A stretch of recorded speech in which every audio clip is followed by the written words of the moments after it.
I was in a diner in New York and a guy came up to my table and said, "Hey, I'm sorry to interrupt your dinner. You don't know me, but I'm a commercial director and you audition for me a lot. And I love you. I think you're really funny. But I just want you to know the client never wants to hire you because you don't look like the kind of person the client imagines promoting their product. You know, but everybody always thinks you're hilarious. Everybody always thinks you're so funny. You always crack up the room and you're great." He's like, "I just don't want you to like feel bad or be discouraged or anything like that." He was like, "Just keep going, man, keep going." And I was like, "Thanks." You know, at that time, I remember it being very frustrating because I was like, "Ooh, I'm close. Like I'm close in the sense of like, I'm not wrong. I should be doing this. But like the thing that is keeping me from success is like this weird variable that I kind of can't control." Filmmaker Magazine presents Back to One with Peter Rinaldi. Jason Mantzoukas is an actor. He sat down with me in New York City to talk about the work. Just a quick note, Jason is also the co-host of a popular podcast called How Did This Get Made? And it features a lot of comedic banter, which is something that I don't do on this podcast. So I felt like I needed to let Jason know that that kind of thing wasn't really going to be acceptable here. But I also didn't want to, lay down the hammer on it. So I wanted to kind of let him know this in a joking way. But of course, jokes, for the sake of jokes, also are not cool on this show. So hence this very strange beginning. And look, right off the bat here, you're on a podcast, it's funny, Mm-hmm. It's like, you're a funny guy, this podcast is not funny. I want all... This podcast. Yours. Yeah. I am not funny. Sure. I don't like laughing. I mean, you're already laughing a little bit, like, Mm-hmm. so you think that maybe that seemed like a joke to you? I'm trying to rip everything of jokes. Okay. There's no... I can make no promises, but go ahead. I'm trying to get at some serious things, even when I talk to comedians. Sure. I try to listen to what films are bad or whatever your podcast is. Like it was just banter. Sure. Tons of banter. We will not be bantering. If you attempt to banter, You can shut it down. I'm going to shut it down. Yep. Jason, can I call you Jason? Yes, of course. Okay. You've kind of made a career almost like a session musician, like coming into a movie to bring the comedy. It's almost like, hey, we need a little piano here. I know this guy. Mm-hmm. You can come Sure. in, boom. I know what you mean. So when you look at a script, like person looks at a score, do you think first, what kind of comedy is this? Or do you think like, what's my character? Like, what's the first thing you... It depends on what it is. You know what I mean? Like I look at things so I look at things and I measure them against what they're trying to do. Like it's not, I don't look at jokes first or story first or character first. I'm really looking at like how successful is the script at doing what it's meant to be doing, because not everything I've done is like a big hard comedy. So, things like this movie, The Long Dumb Road, while there was certainly funny stuff in it or circumstances that I could see would be comedic, I really loved the script just as a story of these two guys, and it was written quite beautifully. And I really responded to that because I felt like it was successful in trying to achieve what it was doing for those guys. I like a kind of shaggy on the road kind of movie like that I love those movies. So that made sense for me. But then if Mike Schur calls me to pitch me the character Derek on The Good Place that he's, that they're working on, and he wants to tell me what it is because they want me to do this part. It really is, his explanation is just so funny to me on like a conceptual level, like that my character is going to be this this non-human, just born, somewhat sentient AI character whose dialogue will all be kind of gobbledygook nonsense. I was like, ooh, that's a very funny idea, and I would love to be able to do that, And so I think it's different. It's case by case, but I'm always looking for, character point of view. I'm always looking for, and honestly, and I'm very lucky. Honestly, I'm always looking for who am I working with? Who are the rest of the people? Who, I would say, like, whenever I get an email from my agents or my manager or somebody that's like, here, these people called, they're interested in you for this, that, or the other role in a movie or a TV show. If it doesn't exist, if I don't know it already, my first question is always, is anyone else in it yet? Do we know who else is there? Because so much of, I feel like, what is compelling and interesting to me is who I get to work with. Like, what is the ensemble? Who are the people? That's, I don't know, that's also a factor for me in what's interesting and exciting. I imagine also there's this worry that you're going to be asked to do a certain kind of comedy that's kind of stale or a little old. There's certainly times when I'm asked to do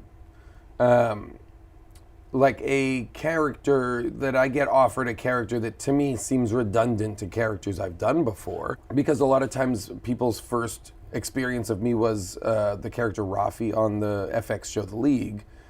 I think that because I was so kind of, because people didn't know me prior to that, and then that part was such a kind of calling card for me, I got offered and continue to get offered a lot of parts that are that, but this. It's a Rafi kind of character, but instead of this, he's now works at a hedge fund, or, you know what I mean? Whatever the riff is on that. And so that's, a bit of a, that's just typecasting. That's like and I get it, and I get how it works. And, you can definitely track a line through the kind of wild, kind of maniac, loose cannon characters I've played and see that there's absolutely similarities between them.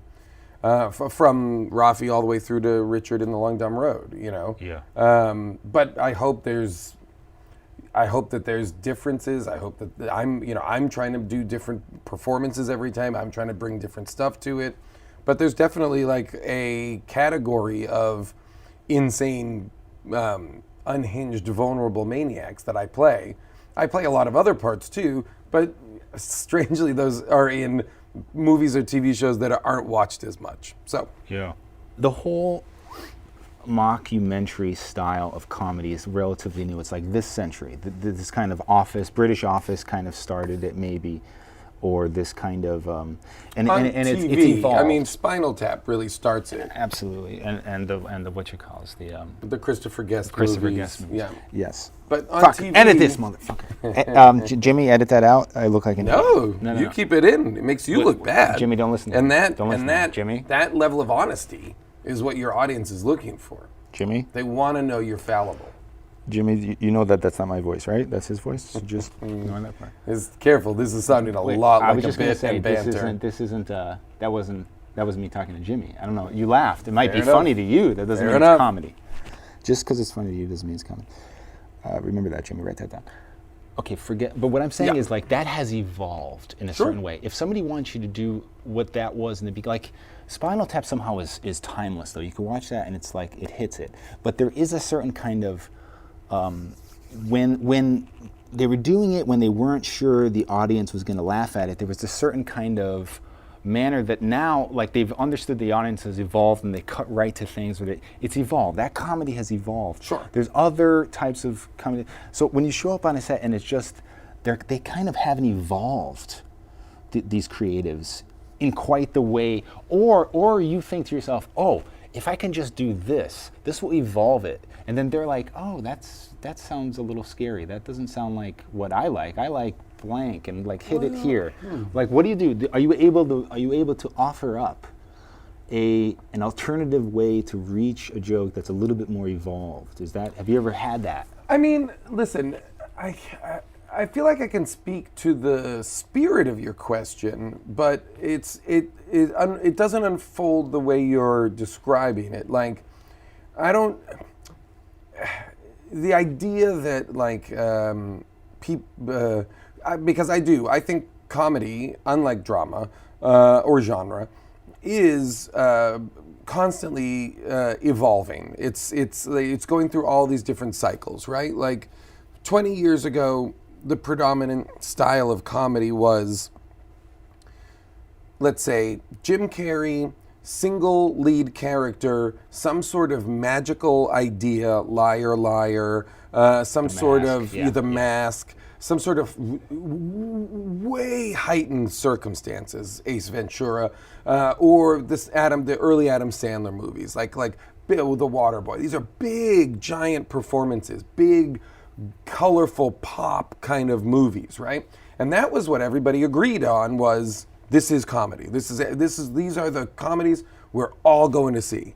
And then I would say at a certain point, the kind of more naturalistic Judd Apatow kind of Adam McKay stuff starts coming in, and you're starting to get more naturalistic performances, ensemble comedies that are set in real circumstances, that are, 40-Year-Old Virgin or Bridesmaids, or any of these stories are just totally normal stories told hilariously, and that has now been predominantly what we think of as comedies. The Hangover being like, The Hangover and Bridesmaids being the two biggest examples that are these big, giant, R-rated comedies that have super high production values and are enormous. The Hangover is an enormous movie, but street level in terms of like what's going on for these guys. The guys don't have magical powers, nothing weird happens or anything. And so I think we've been now in that phase for whatever it is, 12 or so, 15 years maybe. And yeah, I think the question would be what is next? Now, if you're saying in terms of people evolving, it's the evolution of comedy, I think, is always in movies is always happening on that pace. Television, you currently have TV shows on that look like TV shows from 40 years ago. Traditional 3-4 camera sitcoms and then single camera sitcoms.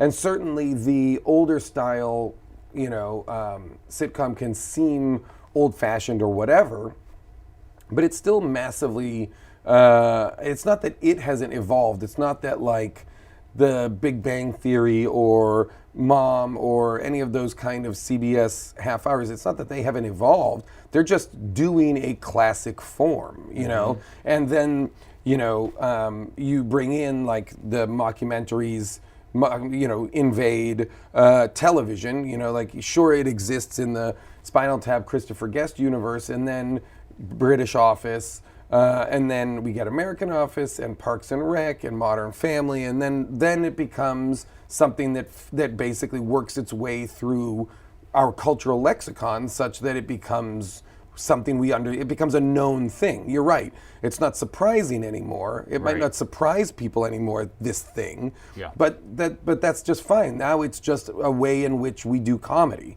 It might so nobody really asks, so there's that element of it. But I will say, like, it's very often on comedy sets that we're in a position where we might be rehearsing or blocking something, and we decide the joke or whatever isn't as strong as it could be, and we might pitch a better joke. And that's pretty common in comedy to pitch on like, oh, I think, what if instead of this and that, it became this and that? So you don't feel like it's out of your place to do that most of the time. Like actors are doing that a lot. It really would depend on what I was doing. Like if I was to go on Brooklyn Nine-Nine, I would have no problem pitching a joke, pitching an alt, because they themselves have a lot of alts. They themselves do that. The writers are on set pitching other jokes. There is a degree of malleability. And this is on set. This isn't like pre-set? This is like, this is like not on set like we're shooting right now, but this is like while we're rehearsing or while we're blocking or while we're doing the kind of stuff leading up to, you know? And it might just be like, oh, would you mind if I, a lot of times it'll be like, would you mind if I reversed these two lines? Because I think it would be funnier. Right. I'm imagining it for me if I can do this and then come down on that line, That's kind of the thing Is that cool? Yeah. And and then people will be like yes or no. Right. But then there are sets like when I did like a very small part in the new Netflix season of The Gilmore Girls. And Amy Sherman Palladino, who I think is like one of the greatest TV voices of her generation, is word perfect. Her scripts are meant to be word perfect, much like Aaron Sorkin, much like David Milch, much like Matthew Weiner. These are people for whom their scripts are their scripts and you do their words, And I understand that, and I would never have stepped onto her set and been like, would you, unless there was for some reason I was like, is this, am I getting this wrong or something, But I would never pitch a joke to somebody that like that, you know what I mean? Does that make sense? Yes. Like, so much of TV comedy comes out of the same kind of collaborative comedy that I came up in like the Upright Citizens Brigade, or other people came up in like Second City or the Groundlings, where everybody is helping contribute. So there is an atmosphere on a lot of comedic television shows of, ensemble kind of like the group kind of either beating a joke or, even in the moment of rehearsing, sometimes somebody will just offhand say something that's a heightened version of what is their line. And then the writers or the director will be like, ooh, that's actually great. Let's do that, And then there's also shows like The League on FX, which was a completely improvised show. Right. So The League was really just, they would write an outline, and we would through rehearsal and takes, we would find the scene's dialogue as it went. So there's so many ways to come at it, but like, I don't know. I also don't know that I would characterize it like people not being evolved, in other words, if that makes sense. Yeah. By the way, inadvertent humor is fine. I didn't want to not nail it down. Like, you just inadvertently, I think, was funny. I laughed a little bit. Great. And I thought that was okay. Terrific. That was okay. Stuff like that's okay. I guess Jimmy, can you just cut that? Because saying evolve makes me seem elitist, a little bit. We can just cut that out. But then of course the joke he did would be cut out too. But that's all right, I think. You're gonna lose a good joke.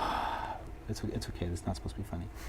When you got the script for The Long Dumb Road, like I read somewhere that you were saying like, one of the things is, look, this is a leading role. Like this, you either weren't getting offered that much, or you didn't like the scripts, and they didn't go together. Where it's like, here's a leading role, and this is what I'm able to do. I read somewhere a kind of a wonderful thing. It was kind of poignant. Maybe that's the wrong word. You were talking about a casting person saying something to you, giving you the hard truth. Oh yeah.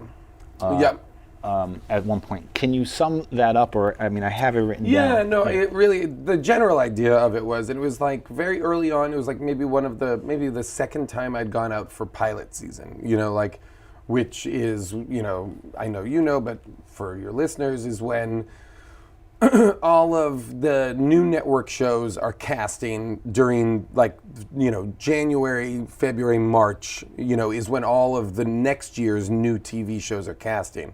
And so there's this tremendous amount of work available in Los Angeles to actors. And so people will go out there and stay there for a couple of months just to audition. And so this is maybe the second time I went out there, and I was auditioning for a bunch of shows and getting nothing. And this casting director asked me she was like, can you stay afterwards for a minute? And she was like, hey, I just want to kind of like give you a little bit of advice. She was like, I think you're very funny.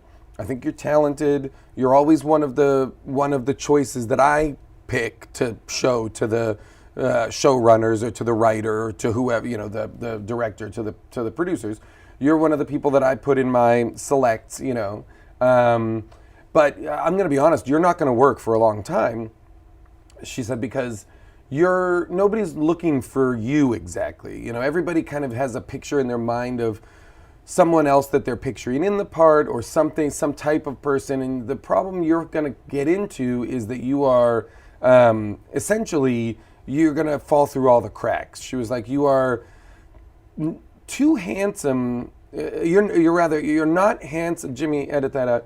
You are not handsome enough to be the lead guy. You know, you are also too handsome though to be his schlubby friend. You know, because they always want like a classic all-American guy to be the lead, and then they want like his schlubby friend or whatever. And then she said, you are also too ethnic to be the lead, but not ethnic enough to be the diversity friend who rounds out the cast. They can't check their diversity box. Literally. And I was asked early on in my career, I was asked all the time if I was any kind of, if there was any way I would be viable as a diversity hire, because that's a part of something that shows need to do. And I'm not. And so she was like, I just want you to know, like, it's going to be a while. It might take a while because people are going to recognize that you're talented, but they're not going to quite know how to use you. But once somebody takes that first hit with you and says like, oh, I'll give it a shot, you're going to work forever. She's like, you'll work then forever. It's just, it might take you longer to get that first foot in the door.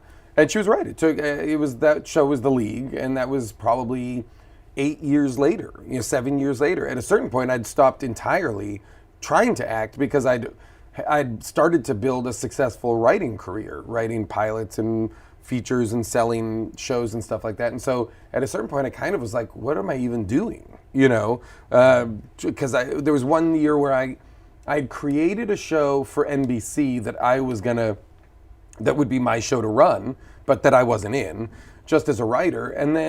But I still was like auditioning for like fifth banana roles on sitcoms. And I was like, this is silly. What am I doing? And so I stopped auditioning and just was doing writing stuff. And then the League producers came and saw UCB because they needed improvisers for their show. And that's kind of what got me back into it. I don't know if this says something about the business in general, but like I find that story moving. And I think I find it moving because so often people are not honest with people. Oh no, absolutely. I'm so grateful. That happened to me twice actually. The second time was even weirder, only because I was in a diner in New York and a guy came up to my table and said, "Hey, I'm sorry to interrupt your dinner. You don't know me, but I'm a commercial director and you auditioned for me a lot. And I love you. I think you're really funny. But I just want you to know the client never wants to hire you because you don't look like the kind of person the client imagines promoting their product. But everybody always thinks you're hilarious. Everybody always thinks you're so funny. You always crack up the room and you're great." He's like, "I just don't want you to like feel bad or be discouraged or anything like that." He was like, "Just keep going, man, keep going." And I was like, "Thanks," I was like, I mean, it really was, at that time, I remember it being very frustrating because I was like, ooh, I'm close. Like, I'm close in the sense of like, I'm not wrong, I should be doing this. But like, the thing that is keeping me from success is like this weird variable that I kind of can't control. Yeah. I can't control, this element of it. I can't control how people perceive how I look or what they're picturing their characters are going to look like, or their lack of creativity in imagining that I might be able to sell beer or pizza or cars, Yeah. With this movie, I imagine working with Tony Revolori, like you guys seem to be in sync with each other improv-wise, and just some of it was improvised, or a lot of it, right? I'd say like 25-30% of it probably. Yeah. What happens when you're not in sync with someone like that? Do you put it on yourself to like get it right, like set them right, or take more of the load, or I don't know. How does that even work? Well, you know what? I've never been in the position where Like my background is all improv. Tony's background, no, zero improv. Never even taken a class, right? But he's an incredibly intuitive, available, open actor. You know, he's not rigid. His process isn't, because everybody's process is different, and you don't know what you're going to come up against, you know? But he happens to be, and I think Hannah probably, because I didn't know him prior to this, but I think Hannah is instrumental in this, the writer-director, Hannah Fidell, in basically, I think, understanding and knowing that we would be complementary and we would have good chemistry.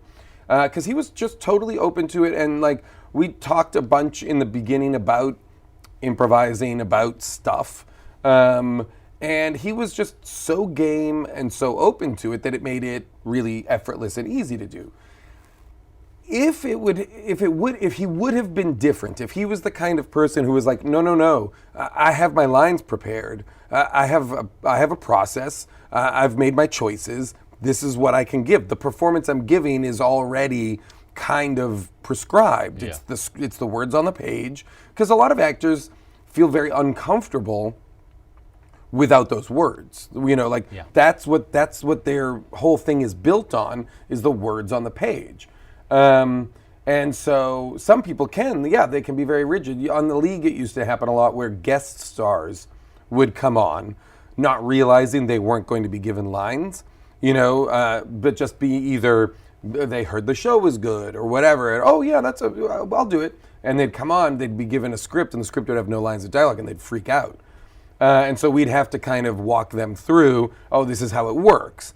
And almost every single time, those actors who are used to kind of like a degree of rigidity to how they work, when you freed them up, when you allowed them to kind of whatever, there's like a real excitement. You would watch people be like, whoa, what is this? Like, this is wild. Like, what you guys are doing is crazy, you know? And that can be really fun. It can be really like, you can watch people have like a real genuine, exciting moment because it's discovery. Like the idea of improvising, especially improvising on film, is you are capturing oftentimes the moment of discovery genuinely. Yeah. Like someone is saying something, I'm saying something to you on camera that you are wholly unprepared for. Yeah. So your reaction is the reaction that everybody's trying to capture through acting, which is moment to moment work. Like that genuine reactive moment is so exciting. So I think it would be if Tony had been not like that, I think it would have been a much more difficult shoot, because we had so much to do together. The only times that's really happened to me have been in very small, like it's one scene with someone who's not super comfortable improvising, which is fine, you know? Yeah. Now I really want you to tell me like what your dream is for this career. In all seriousness and in all earnestness, if you could, because I was moved by that story, and I think if things are changing for you now, which I think they might in terms of something like you're successful, like but is there something that you would like to have happen and that you can imagine happening in your career? I mean, yeah, of course. I mean, I think the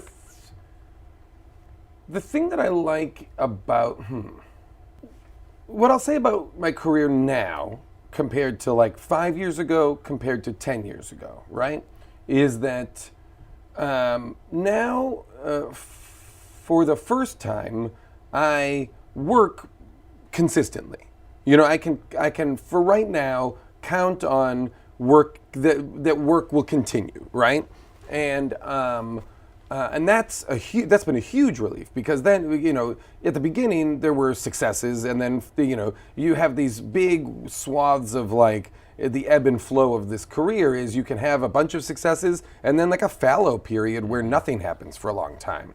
And then, a blip of something happens, and then, but a lot of times too, like those things are short-lived, You might shoot 3 episodes of a TV show, that might take 2 weeks of your life, and then the show doesn't come out for 8 or 10 months. You might not work until then or something. It's so full of like downtime. And what I like about my career now is I've managed to carve out a career that has all of these components to it so that I am working and engaged and challenged almost always. So I continue to have a writing career.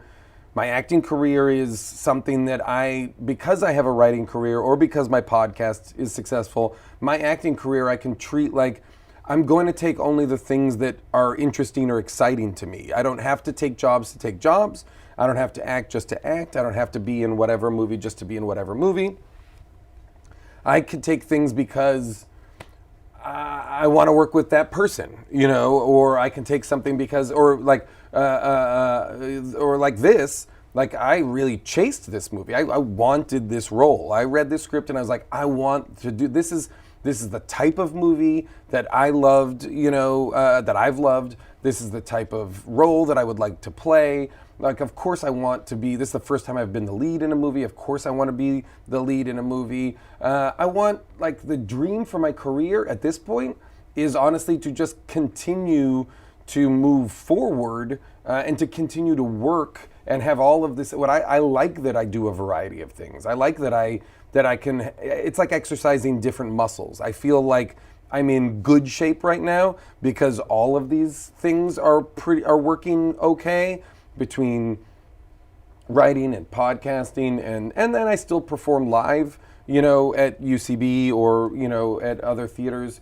And that is another that's another muscle that gets exercised. And so, as an actor, of course I'd love to do more stuff. Like there's always like, I'd love to be able to do stuff that isn't just comedy. I liked this movie because even though Long Dumb Road is funny, there's real heart to it. And tracking the emotional journey of Richard was something that I'd never had to do for a character before, and that was exciting and interesting. I have a tiny part in John Wick 3 coming up that I was like so excited to do because I was like, oh, just on a process level, I've never been on a set that works like this. I've never come anywhere near anything like this. Awesome. I'd love to do more. I'd love to do things that were more outside of my wheelhouse or whatever, and of course, if you're saying what is the dream, a long, successful career really is just, like in an era in which people can kind of have careers that are very short-lived and then kind of go away. Like, I'd like to be someone that gets to work for a long time, that gets to work in different categories in TV and film for a long time. That's really like longevity is the dream, truly. Jason Mantzoukas, thank you. Thank you. Back to One is a production of Filmmaker Magazine, which is a publication of IFP, the Independent Filmmaker Project. It's produced by Spencer Rain. Listen to back episodes of this podcast at filmmakermagazine.com or wherever you get your podcasts.